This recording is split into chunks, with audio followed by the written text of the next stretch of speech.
തീർച്ചയായും തഖ്വയുള്ള ആളുകൾ, ഹൃദയത്തിൽ ഭയഭക്തിയുള്ള ആളുകൾ, അള്ളാഹുവിനെ വിശ്വസിച്ചുകൊണ്ട് അചഞ്ചലമായ കറകളഞ്ഞ ഈമാനോടുകൂടി നിലകൊള്ളുന്ന ആളുകൾ, നമസ്കാരങ്ങൾ കൃത്യത വെക്കുന്ന ആളുകൾ, അവരുടെ ഹൃദയത്തിൻ്റെ അകത്തലങ്ങളിൽ ഈമാനികമാകുന്ന പ്രഭയുള്ളത് കൊണ്ട് തന്നെ ഇദാ മസ്സതുഹും ത്വായിഫുൻ മിനശ്ശൈത്വാനി തദക്കറൂ, പിശാചിൻ്റെതാകുന്ന കരവലയത്തിൽ അവർ ഒരിക്കലും തന്നെ പെടുകയില്ല. പിശാച് അവരിലേക്ക് കടന്നു വന്നാൽ അള്ളാഹുവിനെ കുറിച്ച് ഓർക്കുന്നതാണ്. കള്ളു കുടിക്കാൻ വേണ്ടി കൂട്ടുകാർ പ്രേരിപ്പിച്ചാൽ, സിനിമ കാണാൻ വേണ്ടി കൂട്ടുകാർ പ്രേരിപ്പിച്ചാൽ, ഇന്ന സീരിയൽ ഇറങ്ങിയിട്ടുണ്ട് എന്ന് പറയുമ്പോൾ അത് കാണാൻ വേണ്ടി ആര് പ്രചോദനം നൽകിയാലും, ഏതൊക്കെ നിലയിൽ മോശമായ പ്രവർത്തനത്തിലേക്ക് നിന്നെ കൊണ്ടുപോയാലും, നീ അവിടേക്ക് എത്തിച്ചേരുന്നതിന് മുമ്പ് ഹൃദയത്തിലെ തഖ്വയിൽ നിലകൊള്ളുന്ന ആളുകളില്ലയോ? അള്ളാഹുവിനെ ഭയപ്പെട്ട് ജീവിക്കുന്നവർ അള്ളാഹുവിനെ ഓർക്കുന്നതാണ്. തദക്കറൂ ഫഇദാ ഹും മുബ്സിറൂൻ.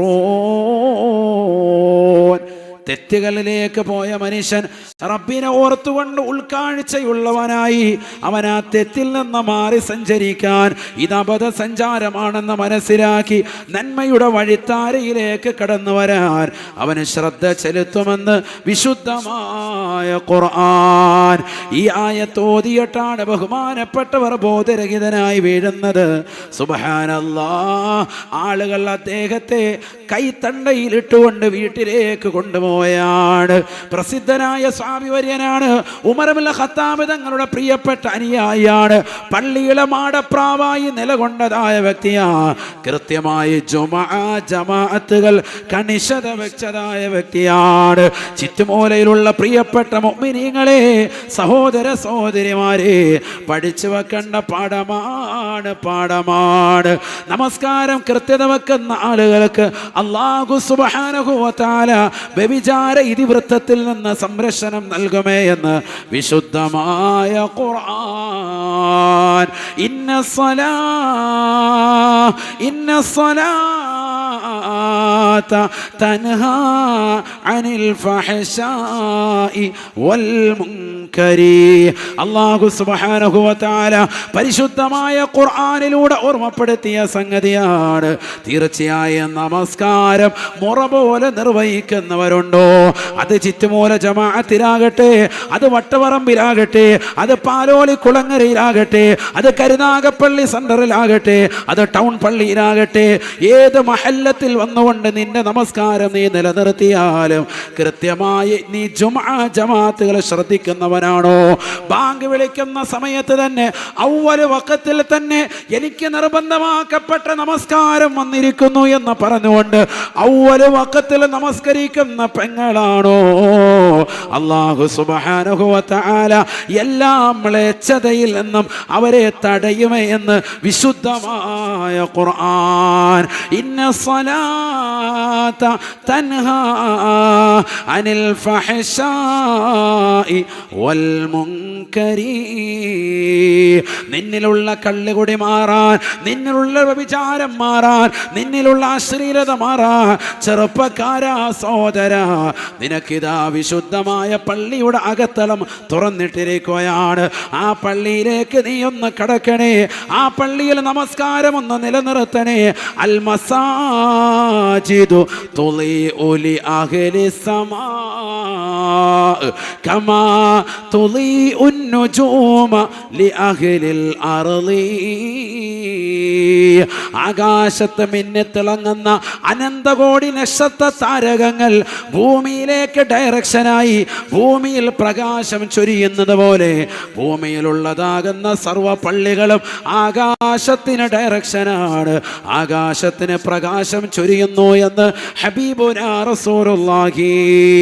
ആ പള്ളിയുടെ അകത്തളത്തിലേക്ക് വന്നിരുന്നുകൊണ്ട് വെച്ചുകൊണ്ട് നമസ്കാരങ്ങൾ ചിട്ടവെക്കുന്നവരെ, ഇബാദത്തുകൾ അനുഷ്ഠിക്കുന്നവരെ, ഇഅ്തികാഫിനെ നിയ്യത്തിൽ നിലകൊള്ളുന്നവരെ, എല്ലാ മ്ലേച്ഛതകളിൽ നിന്നും അല്ലാഹു നിന്നെ സംരക്ഷിക്കുമേ എന്ന് വിശുദ്ധമായ ഖുർആൻ. നോക്കൂ നിങ്ങൾ, ഉമർ ഇബ്നുൽ ഖത്താബ് തങ്ങളുടെ പ്രിയപ്പെട്ട അനുയായി അല്ലാഹു സംരക്ഷിച്ചില്ലേ? എല്ലാവിധ സൗകര്യമുണ്ടായ മനുഷ്യനാണ്. കുലീന തറവാട്ടിൽപ്പെട്ട പെണ്ണുമായിട്ടാണ് ബന്ധം പുലർത്താൻ പോയത്. പക്ഷേ ജുമുഅ ജമാഅത്തുകൾ കൃത്യത വെച്ചിരുന്ന വ്യക്തിയെ അല്ലാഹു ഓർമ്മിപ്പിക്കുകയാണ്. അദ്ദേഹത്തിന്റെ ഹൃദയത്തിലേക്ക് ഈമാനിന്റെ പ്രഭ അല്ലാഹു ഇട്ടുകൊടുക്കുകയാണ്. വഇദാ തുലിയത് അലൈഹിം ആയാതുഹു സാദതുഹും ഈമാനാ. വിശുദ്ധമായ ഖുർആനിന്റെ വചനങ്ങൾ ഓതലിലൂടെ ഈമാൻ അധികരിച്ച പ്രസിദ്ധനായ സഹാബി ബോധരഹിതനായി വീണപ്പോൾ ആ പെണ്ണിന്റെ വീട്ടിൽ നിന്ന് ആളുകൾ കൈത്തണ്ടയിലിട്ടുകൊണ്ട് വീട്ടിലേക്ക് കൊണ്ടുപോവുകയാണ്. അതിനിടയിൽ അല്പം ആരോ വെള്ളം മുഖത്ത് തെളിയിക്കുകയാണ്. എഴുന്നേൽക്കുന്ന സഹാബിയോട് കൂട്ടുകാർ ചോദിക്കുകയാണ്, മാലക, എന്ത് പറ്റിയ അബ്ദല്ലാഹ്, എന്ത് പറ്റിയ അല്ലാഹുവിന്റെ പ്രിയപ്പെട്ട ദാസ, എന്താണ് നിനക്ക് സംഭവിച്ചത് എന്ന് ആ പ്രസിദ്ധനായ കൂട്ടുകാരനോട് ചോദിക്കുമ്പോ ആ സഹാബി വര്യന് പറയുകയാണ്, എല്ലാ സംഗതികളും വിശദീകരിക്കുകയാണ്. ഞാൻ നമസ്കാരം കഴിഞ്ഞ് തിരിച്ചു പോകുന്ന വഴിയിൽ എന്നെ മോശമായി പ്രേരിപ്പിച്ചുകൊണ്ട് അവളുടെ ഇംഗിതത്തിന് വഴിമാറ്റാൻ പരിശ്രമിച്ച പെണ്ണിൻ്റെതാകുന്ന വാക്കിന് വശംവദനായി ഞാൻ അവളുടെ വീട്ടിലേക്ക് ചെന്നപ്പോ ഒരായത്ത് എൻ്റെ ഹൃദയത്തിലേക്ക് കടന്നു വരുകയാണ്. ഏതാണ് ആയത്തെന്ന് ജിജ്ഞാസയോടുകൂടി താല്പര്യത്തോടുകൂടി കൂട്ടുകാർ ചോദിക്കുമ്പോ പ്രസിദ്ധനായ സഹാബി വര്യൻ അബ്ദുള്ള ഓതി കൊടുക്കുകയാണ്. ബിസ്മില്ലാഹിർ റഹ്മാനിർ റഹീം. ഇന്നല്ലദീന തഖൗ ഇദാ മസ്സഹും ത്വായിഫുൻ മിനശ് ശൈത്വാനി തദക്കറൂ ഫഇദാ ഹും മുബ്സിറൂൻ. തീർച്ചയായും തഖ്വയുള്ള ആളുകൾ, പടച്ചറബിനെ ഭയപ്പെട്ടുകൊണ്ട് നമസ്കാരങ്ങൾ നിലനിർത്തുന്ന ആളുകൾ, നോമ്പ് നോൽക്കുന്ന ആളുകൾ, സകാത്ത് കൊടുക്കുന്ന ആളുകൾ, പാവങ്ങളുടെ കണ്ണീരപ്പുന്ന ആളുകൾ, നിരാലംബർക്ക് അവലംബമാകുന്ന ആളുകൾ, നിരാശ്രയർക്ക് ആശ്രയത്വം കൊടുക്കുന്ന സാലിഹ്യങ്ങൾ, അവരുടെ ഹൃദയാന്തരങ്ങളിലേക്ക് മോശമാകുന്നതാകുന്ന ചിന്തകൾ കടന്നു വരുമ്പോൾ തന്നെ ഉടനടി പടച്ചറബിനെ കുറിച്ചുള്ള ഓർമ്മ അല്ലാഹു പുതുക്കി കൊടുക്കുകയാണ്. മാഷാ അല്ലാഹ്. അതിലൂടെ അവർ തൗബ ചെയ്തുകൊണ്ട് ഉൾക്കാഴ്ചയുള്ളവരായി തിരിഞ്ഞു നിൽക്കുകയാണ്. ആ തെറ്റിൽ നിന്നവർ മാറി സഞ്ചരിക്കുകയാണ്. ഇത് മോശമായ സഞ്ചാരമാണ്, ഇത് അബദ്ധ സഞ്ചാരമാണ്, ഇത് തെറ്റിന്റെ വഴിയാണെന്ന് തിരിച്ചറിഞ്ഞുകൊണ്ട് നന്മയുടെ വഴിത്താരയിലേക്ക് മാറി ചിന്തിക്കാൻ അവർ തയ്യാറാവുകയാണ്. ഈ ആയത്തങ്ങ് ഓതി പൂർത്തീകരിച്ച് കലിമ ഉറക്കെ ചെല്ലോ, മുഹമ്മദു റസൂലുള്ളാഹ്. കൂട്ടുകാര് നോക്കുമ്പോ അബ്ദുള്ള എന്ന സ്വഹാബി വര്യൻ ഫമാത ഹീനൈദിൻ ഇന്നാ ലില്ലാഹി വ ഇന്നാ ഇലൈഹി റാജിഊൻ. ഈ ആയത്തും കലിമയും അങ്ങ് ചൊല്ലിയിട്ട് ഈ ലോകത്ത് നിന്ന് എന്നേക്കമായി വിട പറയുകയാണ്, മരണപ്പെട്ടു പോവുകയാണ്. ഉമർ ഇബ്നുൽ ഖത്താബ് തങ്ങളുടെ ചാരത്തേക്ക് ആളുകൾ ഓടിക്കൂടുകയാണ്. ഈ മനുഷ്യനെ ഖബറടക്കി സുബഹി നമസ്കാരം കഴിഞ്ഞ് ഉമർ ഇബ്നുൽ ഖത്താബ് തങ്ങൾ തന്റെ പ്രിയപ്പെട്ട സ്നേഹിതനെവിടെ, ജുമാ ജമാഅത്തുകൾ കൃത്യത വെച്ച കൂട്ടുകാരനെവിടെ, പള്ളിയിലെ മാടപ്രാവ് എവിടെയെന്ന് ഉമർ ഇബ്നുൽ ഖത്താബ് തങ്ങൾ അന്വേഷിക്കുമ്പോ മദീന പള്ളിയുടെ തീരത്തുള്ള ജന്നത്തുൽ ബഖീല ഖബർ കാണിച്ചിട്ട് സ്വഹാബി വര്യന്മാര് പറയുകയാണ്, ഉമർ ഇബ്നുൽ ഖത്താബ് തങ്ങളെ മരണപ്പെട്ടു പോയി. അദ്ദേഹം ഇന്നലെ രാത്രിയിലാണ് സംഭവം. ഇശാ കഴിഞ്ഞ് പോകുമ്പോൾ ഇന്നാലിന്ന പെണ്ണ് വശീകരിക്കാൻ നോക്കി. വിശുദ്ധമായ ഖുർആനില് ഇന്ന ആയത്ത് ഓതിക്കൊണ്ട് അദ്ദേഹം രക്ഷ പ്രാപിച്ചുകൊണ്ട് വന്നവനാണ്.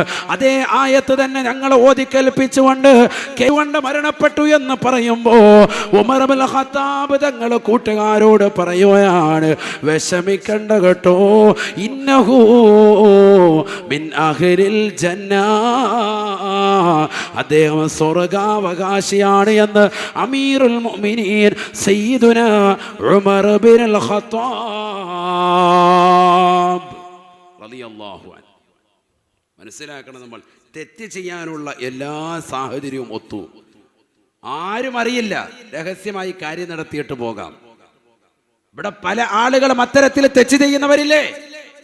പാതിരാത്രി സമയത്ത് തന്റെ ഭാര്യ ഒറ്റയ്ക്കാക്കിയിട്ട് ബാംഗ്ലൂരിലേക്കും മാംഗ്ലൂരിലേക്കും എറണാകുളത്തേക്കും വിവിധ സ്റ്റേറ്റുകളിലേക്കും ഒക്കെ പോയി മോശപ്പെട്ട പെണ്ണുങ്ങളുമായിട്ട് ശരീരബന്ധം ചേർക്കുന്ന പുരുഷന്മാർ നമ്മുടെ നാടുകളിലില്ലേ? എത്രയെത്ര ആളുകളുണ്ട് വ്യഭിചരിക്കാൻ മടിയില്ലാത്തവർ, ഉളുപ്പില്ലാത്തവർ, നാണമില്ലാത്തവർ, സ്വന്തം ഭാര്യയുടെ സൗന്ദര്യം ചുക്കിച്ചുളിഞ്ഞതിന്റെ പേരിൽ മറ്റൊരു പരസ്ത്രീയുമായിട്ട് ശരീരത്തെ നശിപ്പിക്കാൻ ഒരുമ്പെട്ടിറങ്ങിയിരിക്കുന്ന യുവാക്കളില്ലേ? എല്ലാവർക്കും എല്ലാം രുചിച്ചറിയണം. അതാണ് ഇന്നത് ചെയ്യരുതെന്ന് പറഞ്ഞാൽ ഇന്നത്തെ തലമുറയ്ക്ക് അതൊക്കെ രുചിക്കണം. കള്ളു കുടിക്കരുതെന്ന് പറഞ്ഞാൽ ഒന്ന് രുചിച്ചു നോക്കിയിട്ട് ഉസ്താദെ. വ്യഭിചരിക്കരുതെന്ന് പറഞ്ഞാൽ ഒരു വട്ടം ഒന്ന് വ്യഭിചരിച്ചിട്ട് അതിന്റെ രുചി എന്നറിയാം. എന്താണ് ഈ വ്യഭിചാരം? കല്യാണം കഴിഞ്ഞിട്ടുണ്ട്, രുചി അറിഞ്ഞിട്ടുണ്ട്, എല്ലാം ഉണ്ട്, ആസ്വദിച്ചിട്ടുണ്ട്. പക്ഷെ അതിനപ്പുറം വ്യഭിചാരശാലയിൽ പോയാൽ എന്താണ്? ചില ബ്ലോഗ് ചെയ്തുകൊണ്ട് നടക്കുന്നത് എവിടെയാണ്? ഡൽഹിയിലെ റെഡ് സീറ്റിലാണ്. എന്നിട്ട് പറയുന്നത് ഇവിടെ കണ്ട ഇങ്ങനെയൊക്കെയാണ് ഇവിടുത്തെ രാത്രി കാഴ്ചകൾ കാണാം. അതാണ് 1 മില്യൺ വ്യൂവേഴ്സ്, ഭയങ്കര വ്യൂവേഴ്സ്. എല്ലാവരും അത് കയറി കാണുകയാണ്. കാരണം 10 പേരെങ്കിലും കണ്ട റാഹത്തായല്ലോ. അള്ളാഹു നമ്മളെ കാക്കട്ടെ. ആ ബ്ലോഗിനാണ് കൂടുതൽ വ്യൂവേഴ്സ് വരിക.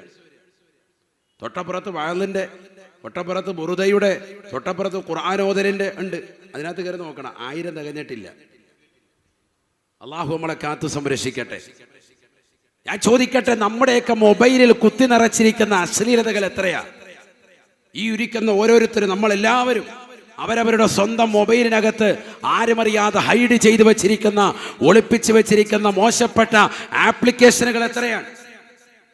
ആരുമറിയാതെ, വാപ്പയറിയാതെ, ഉമ്മയറിയാതെ രഹസ്യമായി പാതിരാത്രി സമയങ്ങളിൽ ചാറ്റിംഗ് നടത്തുന്ന എത്രയെത്ര സഹോദരിമാർ, എത്രയെത്ര ചെറുപ്പക്കാർ നമുക്കിടയിലുണ്ട്.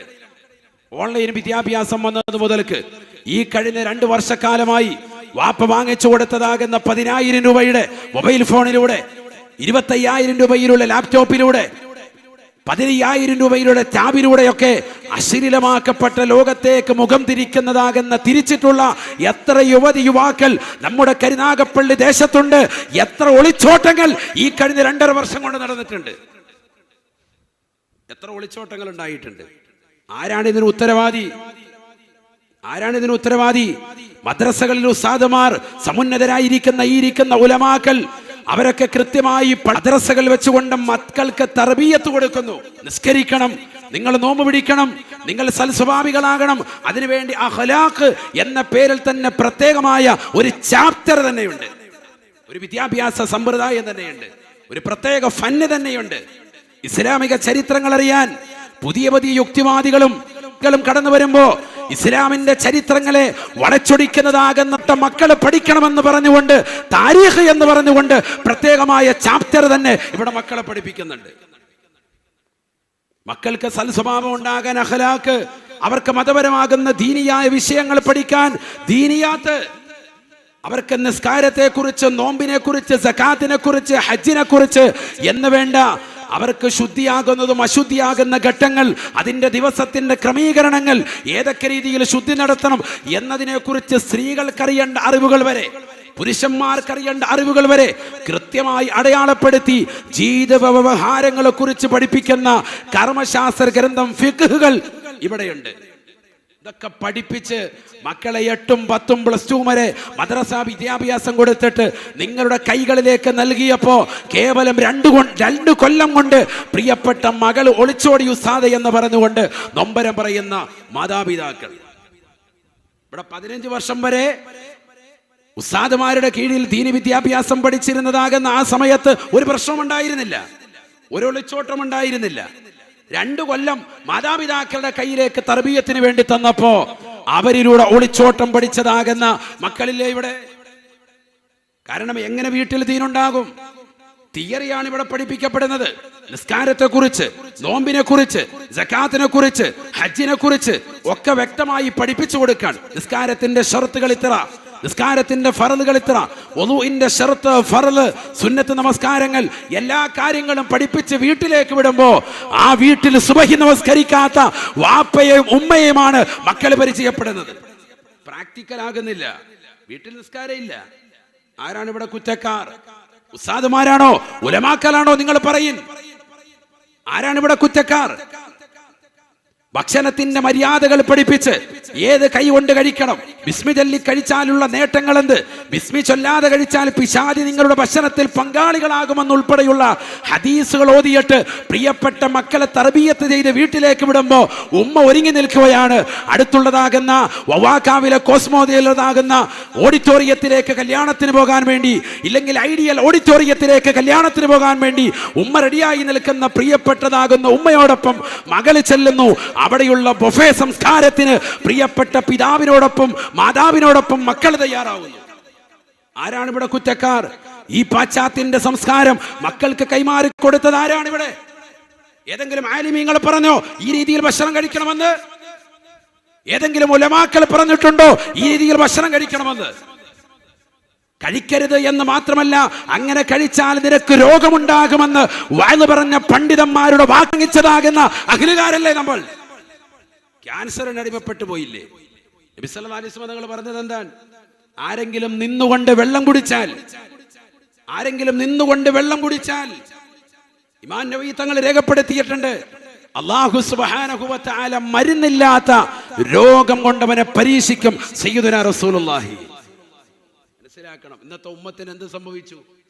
എല്ലാം ഉണ്ട്, പക്ഷെ കഴിക്കാൻ പറ്റുന്നില്ല. എല്ലാം ഉണ്ട്, പക്ഷെ ഒന്നും കുടിക്കാൻ പറ്റാത്ത സാഹചര്യം. 10,000-കണക്കിന് ആളുകൾക്ക് വിരുന്നൂട്ടിയാലും വീട്ടുകാരൻ ഒരു ഗ്ലാസ് അതിന്റെ മുന്നിൽ വന്നുകൊണ്ട് വിളമ്പുന്നതാകുന്ന ആഹാരപാനീയങ്ങൾ അവനെടുത്ത് കഴിക്കുന്നില്ല, കുടിക്കുന്നില്ല. വെൽക്കം ഡ്രിങ്ക്സ് വെച്ചിട്ടുണ്ട്, കുടിക്കാൻ പറ്റുന്നില്ല.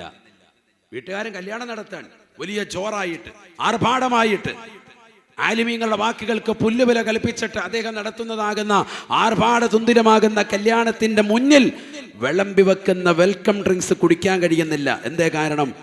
ഡയാലിസിസിന് വിധേയനായിക്കൊണ്ടിരിക്കുകയാണ്, കിഡ്നി നശിച്ചിരിക്കുകയാണ്. മധുരമുള്ള വെള്ളം കുടിച്ചാൽ മയ്യത്താവും. കല്യാണം കഴിയുമ്പോൾ, മോടെ കല്യാണം കഴിയുമ്പോൾ മയ്യത്ത് കട്ടിലെടുക്കേണ്ടി വരും. ഇതല്ലേ ഇന്നത്തെ സമൂഹത്തിന്റെ അവസ്ഥ? വിഭവസമൃദ്ധമാകുന്ന തീന്മേശയ്ക്ക് മുന്നിലിരുന്നിട്ട് കഴിക്കാൻ പറ്റാത്തതാകുന്ന ആളുകളല്ല ഇന്നത്തെ തലമുറ. മധുരമുള്ളത് വേണ്ട, എരിവ് കൂടിയത് വേണ്ട, അരിശസിന്റെ അസുഖമാണ്, മൂലക്കുരുവാണ്, ലോകത്ത് മുഴുവൻ പോസ്റ്റർ ഒട്ടിച്ചിരിക്കുകയാണ്.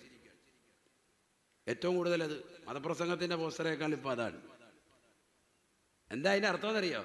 ഏറ്റവും കൂടുതൽ അതിൻ്റെ അഖിലുകാരാണ് ഉള്ളത്. അതാ മനസ്സിലാക്കണം. നിങ്ങൾ ഓർക്കുന്നത് എന്താ? ഈ മൂലക്കുരുവിൻ്റെ പരസ്യം ഒട്ടിച്ചിട്ട് ഇപ്പം ഇതിനെ മാത്രം ആളിത് വിടുന്നത്. ഓരോരുത്തരോട് രഹസ്യമായിട്ട് ചോദിച്ചു നോക്കണം, ആചാരെ എവിടം വരെ? പൊന്നു ആപ്പ ഇരിക്കാൻ മേലാത്ത അവസ്ഥയാണ്. എല്ലാവർക്കും ഉണ്ട്, ആരും മിണ്ടാതിരിക്കുകയാണ്. ഇത് കണ്ടാൽ പോലും ഈ പോസ്റ്റർ കഴിച്ചിട്ട് പിന്നെയും പോയി ചിക്കൻ അടിക്കും.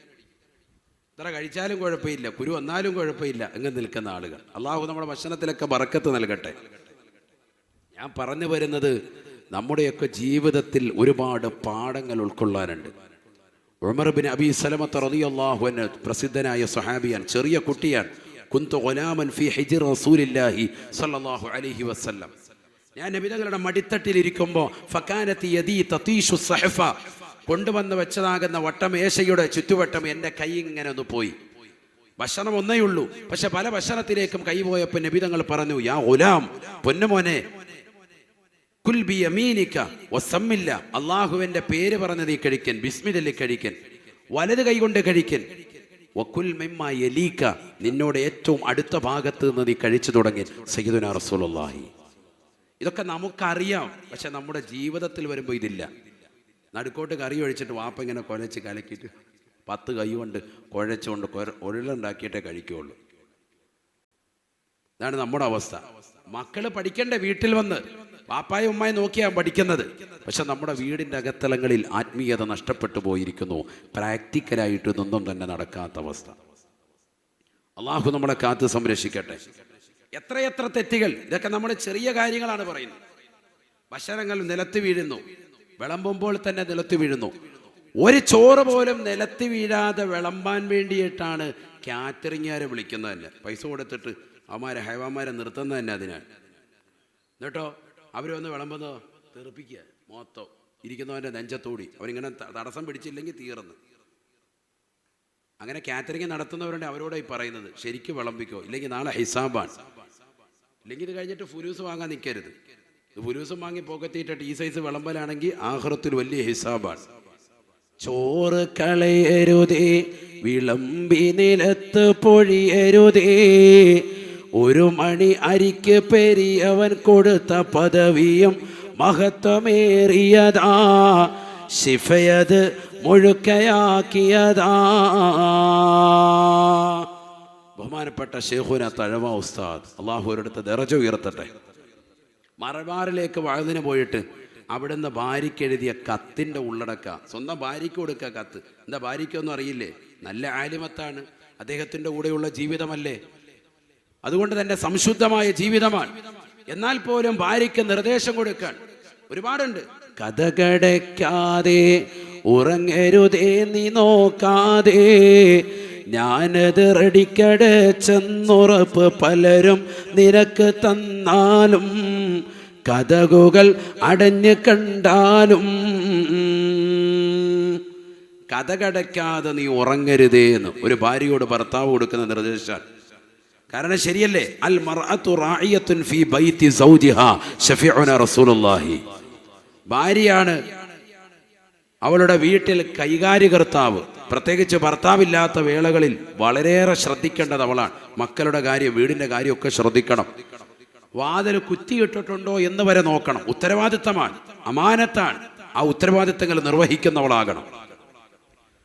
അതുകൊണ്ട് കഥകടയ്ക്കാതെ നീ കിടന്നുറങ്ങരുത്. ഭാര്യയോട് പറയാൻ, കഥകടയ്ക്കാതെ ഉറങ്ങരുതേ നീ നോക്കാതെ, ഞാനത് റെഡിക്കടച്ചെന്നുറപ്പ് പലരും നിനക്ക് തന്നാലും, കഥകുകൾ അടഞ്ഞു കണ്ടാലും. മക്കള് നിനക്ക് 9 പേരുണ്ട്. ആ മക്കളിൽ ആരെങ്കിലും വന്നിട്ട് ഒരാൾ വന്നിട്ട് പറയാൻ ഉമ്മ അടച്ചിട്ടുണ്ട് എന്ന് പറഞ്ഞാൽ പോലും, കഥക് പ്രത്യക്ഷത്തിൽ അടഞ്ഞു കണ്ടാൽ പോലും നീ കഥക് അടച്ചിട്ടുണ്ടോ എന്ന് നല്ലതുപോലെ ഒന്ന് ശ്രദ്ധിക്കണേ. ഇതൊക്കെ മാതാപിതാക്കൾ നല്ലതുപോലെ ശ്രദ്ധിക്കേണ്ടതാണ്. പ്രത്യേകിച്ച് സഹോദരിമാർ ശ്രദ്ധിക്കേണ്ട വാക്യങ്ങളാണ് ഇതൊക്കെ. അടുത്ത് ചെന്നിടണേ, അടിമുടി അടക്കി നോക്കിടണേ, അതിനോട് കൊളുത്തു സാക്ഷകൾ ശരിക്ക് വീണത് പിടിച്ചു നോക്കിടണേ, എന്നിട്ടുറപ്പിലെത്തിടണേ. കഥകിന്റെ അടുത്ത് ചെല്ലണം, എന്നിട്ട് അത് ശരിക്കും നോക്കണം. അതിൻ്റെ ആ കൊളുത്തൊക്കെ ശരിക്കും ഇട്ടിട്ടുണ്ടോ, മുകളിലത്തെ ഇട്ടിട്ടുണ്ടോ, താഴത്തെ ഇട്ടിട്ടുണ്ടോ. എല്ലാവരുടെയും വീടുകൾ വെക്കുമ്പോൾ ഫ്രണ്ട് ഡോർ ഓക്കെയാണ്. അടുക്കള വാതില് പഴയ കസേര കൊണ്ട് ചാരി വെച്ചിരിക്കുക, ഒറ്റ ചവിട്ടിന് കയറാം. ശരിയല്ലേ? ഇതിലിരിക്കുന്ന 95 പേരുടെ അവസ്ഥ അതാ. നേരെ കൊളുത്തു പോലും ഇല്ല. അവിടെ 5-6 ഡെസ്കും ബെഞ്ചും ഒക്കെ കൊണ്ട് ചാരി വെച്ചിരിക്കുക. പഴയ ഡോറായിരിക്കും. ഫ്രണ്ട് ഡോറ് മനോഹരമായ ഡോറ്. ഒരു കള്ളനും അതിലേക്കൂടെ വരൂല, ഒരു കള്ളനും ഫ്രണ്ടിൽ കൂടെ വാതിലൂടെ കയറൂല, ഒക്കെ ബൈക്കിൽ കൂടെ വരുള്ളൂ. അവിടെ നല്ല സൗകര്യാർത്ഥം കൊണ്ടുവന്ന് വെച്ചിരിക്കുക. അതുകൊണ്ട് തന്നെ കൊളുത്തുകൾ ഇട്ടിട്ടുണ്ടോ നോക്കണം. പലപ്പോഴും അടുക്കള വാതിലിന്റെ കൊളുത്ത് വരെ മുകളിലത്തെ ഇടുകയുള്ളൂ, താഴത്തെ ഇട്ടിട്ടുണ്ടാവൂല. ഇന്ന് നിങ്ങൾ ഇടാൻ നോക്കിയാൽ തന്നെ പറ്റൂല. നാളെ ആശാരിയെ വിളിക്കേണ്ടി വരും. കാരണം അതിന്റെ കയറി ഇറങ്ങി വന്നിട്ടുണ്ട്. ആ കോലത്തില എല്ലാവരുടെയും കൊളുത്തുണ്ടാകും. ഇന്ന് വേണേ രാത്രി പോയിട്ട് നോക്കൂ. കാരണം ഇത് ഇടത്തില്ലേ, കൊളസ്ട്രോളാണ്, കുനിയാൻ മേല. അവിടെ മട്ടൻ ബിരിയാണി ഇരിപ്പുണ്ട്, വേണമെങ്കിൽ അത് കഴിച്ചിട്ട് ബാക്കി ഇടായിരുന്നു. താഴോട്ട് കുനിയണമെങ്കിൽ 500 രൂപ അവിടെ ഇട്ട് കൊടുക്കണം ഹാജിയാർക്ക്, എന്നാലേ കുനിയുള്ളൂ. അതാണ് അവസ്ഥ. കുനിയല്ല, അത് കുനിഞ്ഞിട്ടത് ഇടണ്ടേ. അടുത്ത് ചെന്നിടണേ, അടിമുടി അടക്കി നോക്കിടണേ, അതിനോട് കൊളുത്ത് സാക്ഷകൾ ശരിക്ക് വീണത് പിടിച്ചു നോക്കിടണേ, എന്നിട്ടുറപ്പിലെത്തിടണേ. കാര്യമോ ശരിയാ, പക്ഷെ നിനക്കിതും കളിയാ, എന്നാൽ മുബശ്ശിറായ റസൂല് തന്നത് പരസ്യമാക്കിയതാ, ഗൗരവമുണ്ട് കൂടിയതാ. ഇങ്ങനെ തുടങ്ങി ഒരുപാട് വരികൾ, മാഷാ അല്ലാഹ്, കത്തിലുള്ള വരികളാണ് തഴവ ഉസ്താദ് എഴുതി. ഒന്ന് ചിന്തിച്ചു നോക്ക്. വീട്ടിൽ നടക്കുന്ന ഏതെല്ലാം ആത്മീയമായ കാര്യങ്ങളുണ്ട് അതിലെല്ലാം ഇടപെടുകയാണ്. ചോറ് കളയരുതേ, വിളമ്പി നിലത്തു പൊഴിയരുതേ, ഒരു മണി അരിക്ക് പെരിയവൻ കൊടുത്ത പദവിയും മഹത്വമേറിയതാ, ശിഫയത് മുഴുക്കയാക്കിയതാ. ഒരൊറ്റ വറ്റ് പോലും കളയാൻ പാടില്ല. വലിയൊരു സൂഫി വര്യൻ വിവാഹം കഴിഞ്ഞു.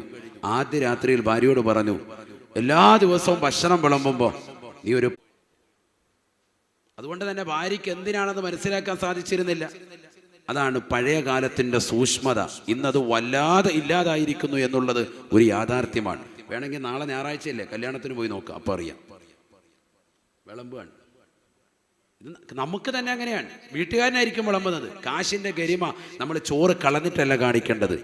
ആ ചോറ് കൊണ്ട് പണത്തിന്റെ പളവളപ്പ് നീ മറ്റുള്ളവർക്ക് മുന്നിൽ കാണിക്കേണ്ടത് മക്കളുടെ വിവാഹത്തിന് 200-400 പവൻ സ്വർണ്ണ നാണയം കൊടുത്തിട്ടോ ഈ നാട് കണ്ടതാകുന്ന ഏറ്റവും വലിയതാകുന്ന വലിയ ഓഡിറ്റോറിയങ്ങൾ 10 ലക്ഷവും 5 ലക്ഷവും മുടക്കിയിട്ട് മണിക്കൂറുകൾ പറഞ്ഞുകൊണ്ട് മുടക്കിയിട്ട് എന്റെ മകളുടെ കല്യാണം ഇന്ന സ്ഥലത്ത് വെച്ചാണ് നടത്തിയത് എന്ന് നാട്ടുകാരോട് ഗരിമ പറയാനല്ല, അതിനുവേണ്ടി ആകരുത്. ഇന്ന് ജനങ്ങൾ അങ്ങനെയാണ്. നിന്റെ മകളുടെ കല്യാണം എവിടെ നടന്നത്? ഇന്ന ഓഡിറ്റോറിയം. ഞാൻ ഓഡിറ്റോറിയങ്ങളുടെ ഒന്നും പേര് പറഞ്ഞതിന് മോശപ്പെടുത്തുന്നില്ല. നിന്റെ മകളുടെ കല്യാണം നടന്നവിടെ ഇന്ന ഓഡിറ്റോറിയം. എത്രയാത്? 5 ലക്ഷം. എത്രയാത്? 10 ലക്ഷം. എന്നാ പിന്നെ എങ്ങനെയെങ്കിലും 10 ലക്ഷം ഒപ്പിച്ചിട്ട് അവിടെ വെച്ച് നടത്തണം. നാട്ടുകാരുടെ മുന്നിൽ പറയണോ എനിക്ക് എൻ്റെ മോടെ കല്യാണം അവിടെ വെച്ച് നടന്നേന്ന്. ആ കഴിച്ചിട്ട് പോയവന്മാർ ഇറങ്ങുമ്പോൾ എന്താ പറയുന്നത് അറിയോ? കറിക്ക് ഉപ്പില്ല, ആളെ ഹയവ ഇത്രയും വലിയ കാശുണ്ടായിട്ട് എരിവുള്ള മട്ടൻ ബിരിയാണി ഒന്നുമില്ല, ചിക്കനെ തന്നിരിക്കുന്നതെന്ന്. ഈ കഴിച്ചിട്ട് പോയാൽ കവുമ്പോൾ പുറത്തോട്ട് പറഞ്ഞുകൊണ്ട് പോകുന്നത് ഈ ഡയലോഗാ. ഇത് നിങ്ങൾ അറിയുന്നില്ല. നിങ്ങൾ സ്റ്റേജെ കുത്തിയിരിക്കുകയാണ്. പുറത്തിറങ്ങി നിൽക്കുന്നവരോട് ചോദിക്കണം. അവൻ പല്ല് കുത്തുമ്പോഴും പറയുന്നത് ഇതാണ് പറഞ്ഞുകൊണ്ട് കിടക്കുന്നത്. ഫുഡ് ശരിയായില്ല. അങ്ങനത്തെ കൗമനെയാണ് നിങ്ങൾ ഊട്ടാൻ നിൽക്കുന്നത്. ഈ രീതിയിൽ കൊണ്ടുപോയിട്ട് ഇത്രയേറെ പണം ചെലവഴിച്ചിട്ട് എത്ര മോശമാണ്. അള്ളാഹു നമ്മളെ കാക്കട്ടെ. പണത്തിന്റെ പളവളപ്പ് ഇങ്ങനെയാണോ കാണിക്കുന്നത്? ഇങ്ങനെയാണോ കാണിക്കുന്നത്? ഇതൊക്കെ മനുഷ്യൻ ചെയ്യുന്ന അധാർമികതയല്ലേ, തെറ്റുകളല്ലേ? ഇതൊക്കെയല്ലേ തെറ്റ് എന്ന് പറയുന്നത്. എത്രയെത്ര തെറ്റുകളാണ് മനുഷ്യൻ ചെയ്തുകൊണ്ടുവരുന്നത്. ഭക്ഷണത്തിലുള്ള ധൂർത്തുകൾ, ദുർവയങ്ങൾ. ബിസ്മില്ലാഹിർ റഹ്മാനിർ റഹീം. വലാ തുബദ്ദിർ തബ്ദീറാ ഇന്നൽ മുബദ്ദിരീന കാനൂ ഇഖ്വാന ശയാത്തീൻ വകാന ശൈത്വാനു ലിൽ ഇൻസാനി കഫൂറാ. നിങ്ങൾ ദുർവയം ചെയ്യരുതേ, ദുർവയം നടത്തരുതേ, ദൂർത്തടിക്കരുതേ. തീർച്ചയായും ദൂർത്തടിക്കുന്നവർ പിശാചിന്റെ സഹോദരങ്ങളാണ് എന്ന് വിശുദ്ധമായ ഖുർആൻ. കാനൂ ഇഖ്വാന ശയാത്തീൻ, പിശാചുക്കളുടെ സഹോദരങ്ങളാണ് അവരെന്ന് വിശുദ്ധമായ ഖുർആൻ. പണത്തിന്റെ പളവളപ്പ് കാണിക്കുന്ന ആളുകൾ അവരാരാണ്? പിശാചിൻ്റെതാകുന്ന സഹോദരങ്ങളാണ്. അല്ലാഹ് പറയാൻ, അള്ളാഹു നിനക്കൊരു പേരിട്ടുകയാണ്. അള്ളാഹു നമ്മളെ കാക്കട്ടെ. അതുകൊണ്ട് തെറ്റ് ചെയ്യാതെ നിലകൊള്ളിൽ. ചെയ്തു പോയ തെറ്റുകളെ ഓർത്തുകൊണ്ട് പടച്ചറബിലേക്ക് തൗബ ചെയ്യൻ. പടച്ചറബ് നമ്മളെ കാണുന്നുണ്ട് എന്നുള്ള വിശ്വാസമുണ്ടാകിൻ. അല്ലാഹു ഹാദിരി, അല്ലാഹു നാദിരി, അല്ലാഹു ഷാഹിദി, അല്ലാഹു മഈ. അല്ലാഹു എന്നിൽ സാക്ഷിയുള്ളവനാണ്, എന്നെ കണ്ടുകൊണ്ടിരിക്കുന്നവനാണ്. അവൻ എന്നെ പ്രത്യേകമായി വാച്ച് ചെയ്തുകൊണ്ടിരിക്കുന്നു. മാത്രമല്ല അവനിൽ എന്നിലുണ്ട്, എൻ്റെ കൂടെ അവനുണ്ട്. ഇത് പറഞ്ഞുകൊണ്ട് ചെല്ലുന്ന വഹിയദ്ദീൻ റാത്തീബ് ചൊല്ലുന്ന മുഅ്മിനല്ലേ, മുഅ്മിനത്തല്ലേ.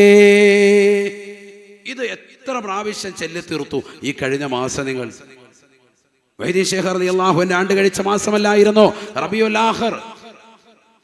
ബഹുമാനപ്പെട്ട അഹ്മദുൽ കബീർ റിഫായി തങ്ങളുടെ പവിത്രമാക്കപ്പെട്ട ആണ്ടുകൊണ്ട് ധന്യമാക്കപ്പെട്ട മുഹൂർത്തമല്ലേ ഈ പവിത്രമാക്കപ്പെട്ടതായ മാസം ജുമാദുൽ ഊല. ജുമാദുൽ ഊല 12-നല്ലേ അവിടുന്ന് വഫാത്തായത്. അള്ളാഹു അവിടുത്തെ ദറജ ഉയർത്തട്ടെ. എന്താണ് അവരൊക്കെ നമുക്ക് കൈമാറി തന്ന ആശയം?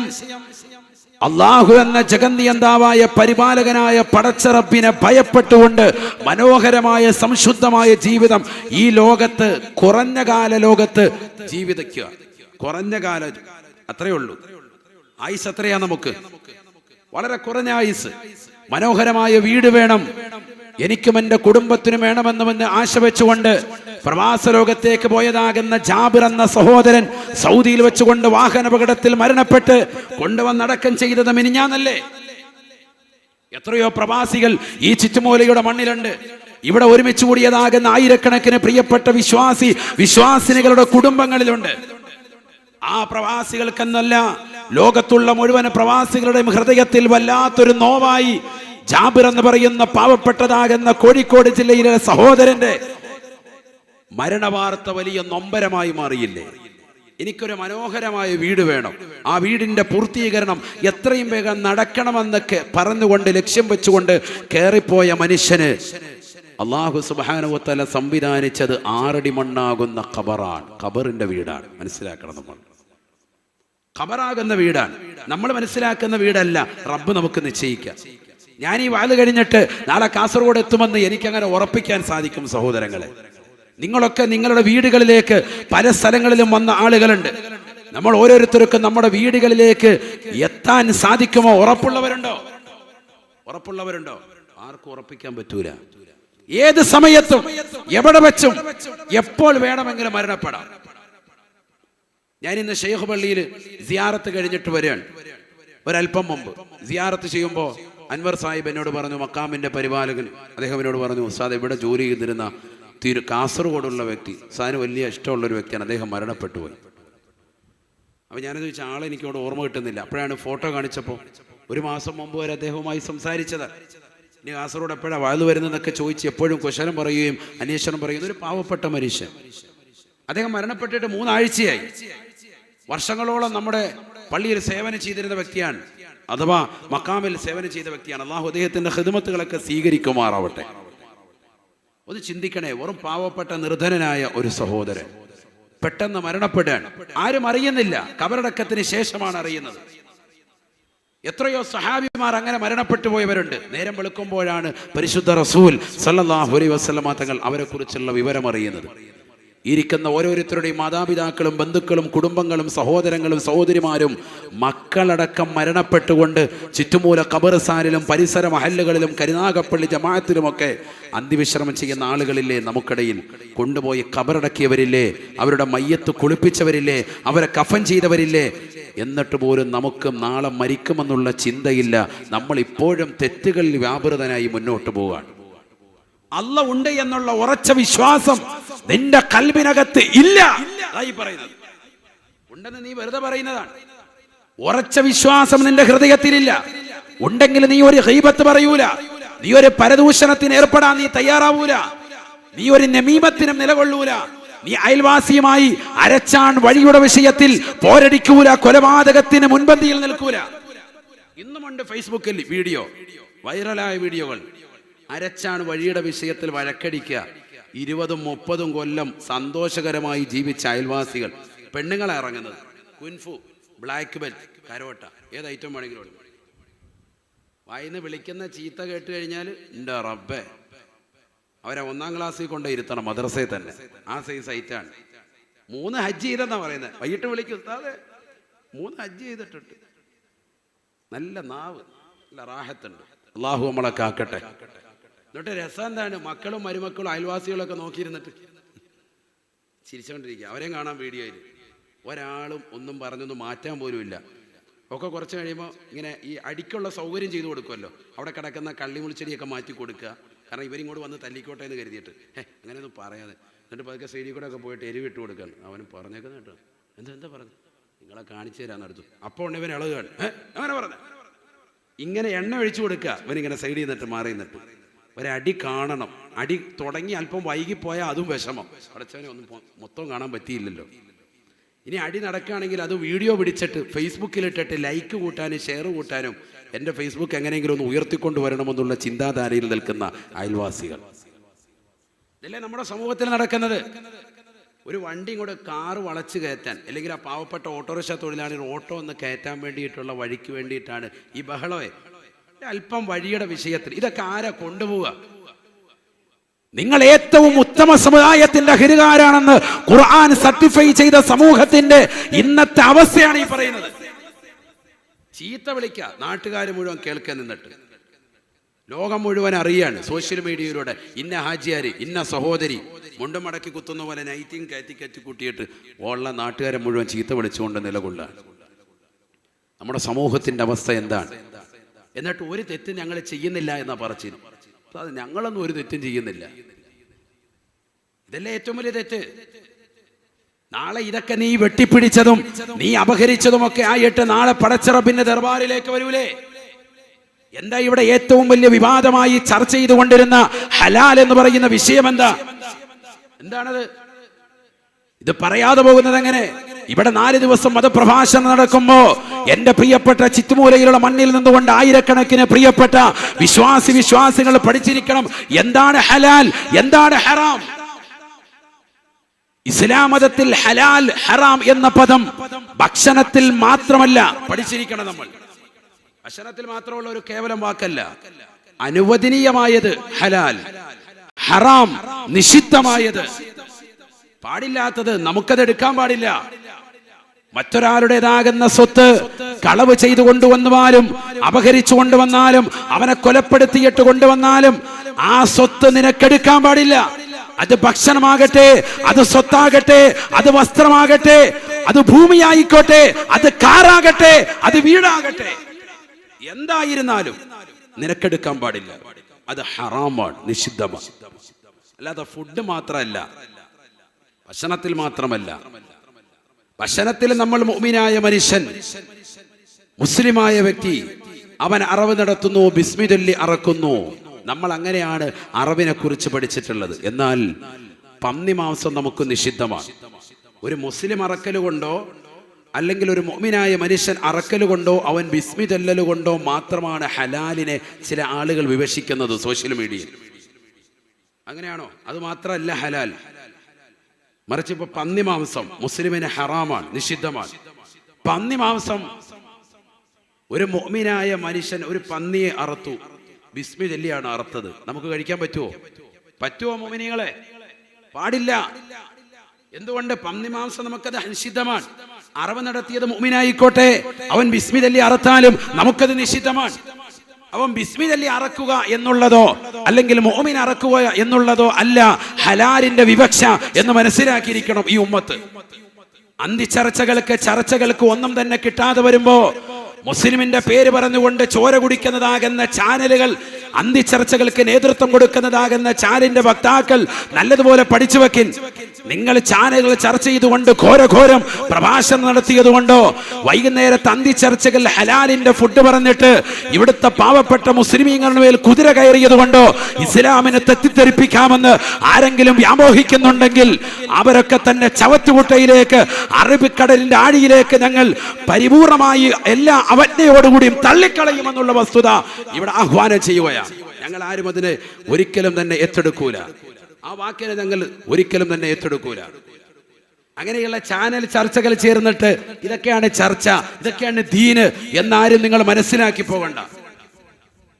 യഥാർത്ഥ ദീൻ നിങ്ങൾ നല്ലതുപോലെ പഠിക്കണം, മനസ്സിലാക്കണം. ഇന്നത്തെ തലമുറ അറിയണം. നിന്റെ വീട്ടിലേക്ക് നിന്റെ വാപ്പ കൊണ്ടുവരുന്ന ഭക്ഷണം അത് അന്യന്റെ അപഹരിച്ചിട്ട് ഒരു കളവ് പൊതിയാണ് എങ്കിൽ അത് നിഷിദ്ധമാണ്. അത് പള്ളിയിലെ റാത്തീബ് ഓതിയതിന്റെ ഒരു ചീരണിയാണ്. പക്ഷെ വാപ്പാക്ക് ഒന്നു കൊടുത്ത് എന്നിട്ട് വാപ്പ അപ്പുറത്തെ സൈഡിൽ കൂടെ വന്നിട്ട് അത് കിട്ടിയില്ല കേട്ടോ, ഒരെണ്ണോടെ തന്നിട്ട് അത് വാങ്ങിച്ചോണ്ട് വന്നിട്ട് ഹൈവാനെ നീ അടിച്ചാലും ഹറാമാണ്. അതിനായി ഹറാം എന്ന് പറഞ്ഞ അത് മൗലിദിന്റെ ചീരണി ആയതുകൊണ്ടല്ല, അത് മൗലിദിന്റെ ചീരണി ആയതുകൊണ്ടല്ല, അത് നേർച്ചയുടെ ചീരണി ആയതുകൊണ്ടല്ല. പിന്നെന്താണ്? നിന്റെ വാപ്പയ്ക്ക് അനുവദിക്കപ്പെടാത്ത ഭാഗത്തിലൂടെ വാപ്പാക്ക് കിട്ടിയില്ല എന്ന് പറഞ്ഞുകൊണ്ട് കളവ് പറഞ്ഞുകൊണ്ട് നീ വാങ്ങുന്നതായ നല്ല ഫസ്റ്റ് ക്വാളിറ്റി ഉള്ള ഹലാലായ ഫുഡാണെങ്കിൽ പോലും രണ്ടാമത് വന്ന് വാങ്ങിച്ചു കൊണ്ടുപോകുമ്പോ നീ ഒന്നില്ലെങ്കിൽ പറയണം എനിക്ക് ആവശ്യമുണ്ടെന്ന് പറഞ്ഞ് അതിന്റെ ആവശ്യം ഉന്നയിച്ചിട്ട് കൊണ്ടുപോയാൽ മാത്രമേ അത് നിനക്ക് ഹലാലാകൂ എന്ന് പഠിപ്പിച്ച മതമാണ് വിശുദ്ധ ഇസ്ലാം. ഇത് നമ്മുടെ ഉമ്മത്ത് പഠിക്കണം. ഇത് വൈകിട്ട് റമദാൻ 27 കഴിഞ്ഞ് പൊതി കിട്ടുകയാണ്. ഒന്ന് വാങ്ങിച്ച് രണ്ടാമത്തെ വാങ്ങാൻ, മൂന്നാമത്തെ വന്നിട്ട് പറയാണ് സൈക്കിളെ അങ്ങോട്ട് പോകുമ്പോൾ പൊതി താഴെ വീണ് മൊത്തം നിലത്ത് വീണ് മണ്ണ് പറ്റിപ്പോയി ഉസ്താദെ പൊതി പറഞ്ഞ അവിടെ കിട്ടിയാൽ. പെരുന്നാൾ വരെ അപ്പച്ചമ്പി കയറ്റി ആവി കയറ്റി കഴിക്കാൻ വേണ്ടിയാണ്.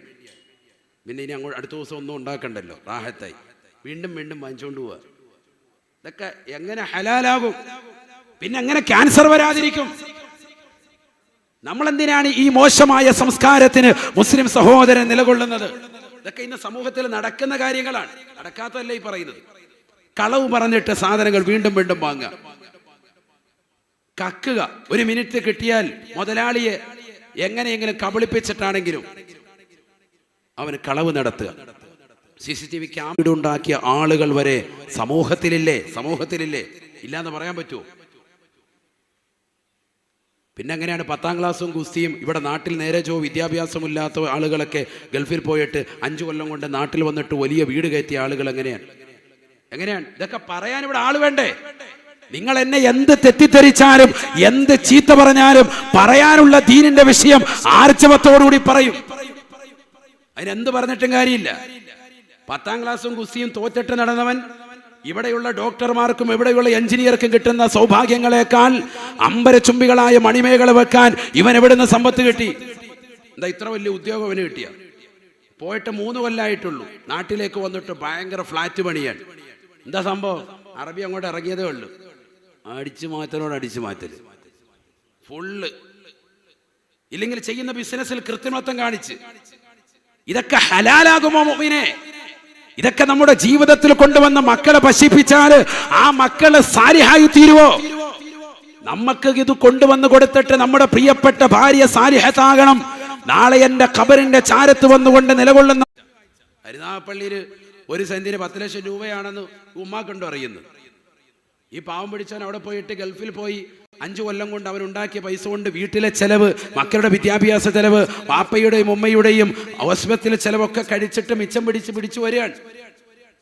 അപ്പൊ അവനോട് പറയാൻ, നീ ഒരു 10 സെന്റ് ഭൂമി വാങ്ങിച്ചില്ല. അവൻ 1 ഏക്കർ ഭൂമി വാങ്ങിച്ച് അവൻ പുത്തൻതെരുവ് ടൗണിൽ തന്നെ നല്ല ഒരു ബിൽഡിംഗ് ഇപ്പോൾ പണിയുന്നുണ്ട്. അവന് നല്ല കാശ. അവൻ 5 കൊല്ലം പോയിട്ടുള്ളൂ. നീ 10 കൊല്ലമായിട്ട് 1 സെന്റ് ഭൂമി പോലും വാങ്ങിച്ചില്ല. ഉമ്മ എണ്ണ ഒഴിക്കാൻ, ഭാര്യ അതിനൊപ്പിച്ച് കൂടുതൽ വർത്തമാനം പറയാൻ. അപ്പൊ ഇവന്റെ മനസ്സിൽ എന്താവും ചിന്ത? ഞാൻ ഇപ്പം നിൽക്കുന്ന ജോലി അത്ര റാഹത്തില്ല, ഇതിൽ നിന്ന ഈ പറഞ്ഞ രീതിക്ക് കിട്ടൂല. പാപ്പായും ഉമ്മായും ഒക്കെ സ്ട്രെസ് കൊടുക്കാൻ, മാനസികമായി പിരിമുറുക്കം കൊടുക്കാൻ. അതുകൊണ്ട് തന്നെ അവൻ കക്കാൻ വേണ്ടി തുനിയാണ്. ഇല്ലെങ്കിൽ ഹറാമിലൂടെ സമ്പാദിക്കാൻ അവൻ നിർബന്ധിതനാവുകയാണ്. ഇത് ഇന്നത്തെ സമൂഹത്തിന്റെ അവസ്ഥയാണ് ഈ പറഞ്ഞത്. ഇങ്ങനെ വീട്ടിൽ നിന്ന് നിർബന്ധം ചെലുത്താൻ അയൽപക്കക്കാരെ ചൂണ്ടി, ഇല്ലെങ്കിൽ കൊച്ചാപ്പ മൂത്താപ്പ എളാപ്പയുടെ മക്കളെ ചൂണ്ടി, അവൻ പോയി നിന്നേക്കാൾ അനിയനാ, കുറഞ്ഞ കാലം കൊണ്ട് അവൻ അങ്ങനെയാക്കി ഇങ്ങനെയാക്കി. ഇതൊക്കെയാ മാതാപിതാക്കൾ പറഞ്ഞു കൊടുക്കാൻ. ഇങ്ങനെയാണോ നിങ്ങൾ മക്കളെ സംസ്കരിക്കുന്നത്?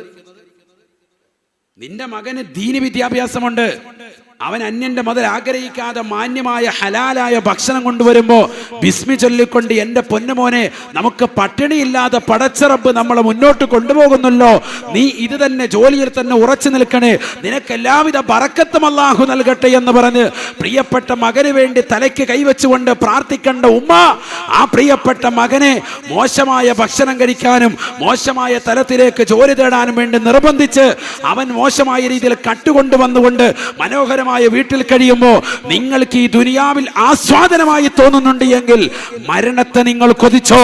ഖബറിൽ നിങ്ങൾക്ക് ഭീകരമായ ശിക്ഷയാണ്. നരകവുമായി ഏറ്റവും ബന്ധപ്പെട്ടവർ അവരാണെന്ന് സയ്യിദുനാ റസൂലുള്ളാഹി. ഒക്കെ വളരെ ശ്രദ്ധിക്കണം. നമ്മൾ ഈ ലോകത്ത് മാത്രം ജീവിക്കേണ്ടവരല്ല, നമുക്ക് ഇനിയും ലോകങ്ങളുണ്ട്. ഇത് നമ്മുടെ 2ാമത്തെ ഘട്ട ജീവിതമാണ്. ആലമുദ്ദുന്യയാണ് ഇഹലോക ജീവിതം.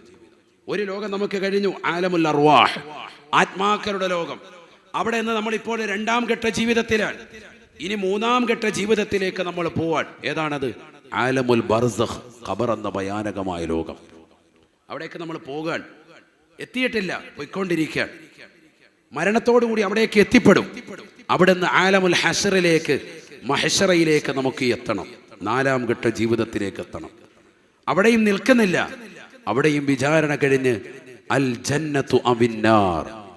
ഈ ദുന്യാവാകുന്ന 2ാം ഘട്ട ജീവിതത്തിൽ സുകൃതം ചെയ്തവൻ, നന്മ ചെയ്തവൻ, നിസ്കരിച്ചവൻ, നോമ്പ് നോറ്റവൻ, സകാത്ത് കൊടുത്തവൻ, ഹജ്ജ് ചെയ്തവൻ, പാവങ്ങളുടെ കണ്ണീരപ്പിയവൻ, നിരാലംബരം കവലംബമായവൻ, നിരാശരർക്ക് ആശയത്വം കൊടുത്തവൻ, എല്ലാവർക്കും വളരെ സ്നേഹസമസ്രണമാകുന്ന പെരുമാറ്റത്തിലൂടെ എല്ലാവരെയും കൈയടക്കിയ ജീവിതം കഴിച്ചവൻ, അവന് അൽ ജന്ന, അവന് സ്വർഗം. 5ാം ഘട്ട ജീവിതം അവിടെയാണ്. അതാണ് ശാശ്വതികത്വം. അതുവരെ നമ്മൾ യാത്രയിലാണ്.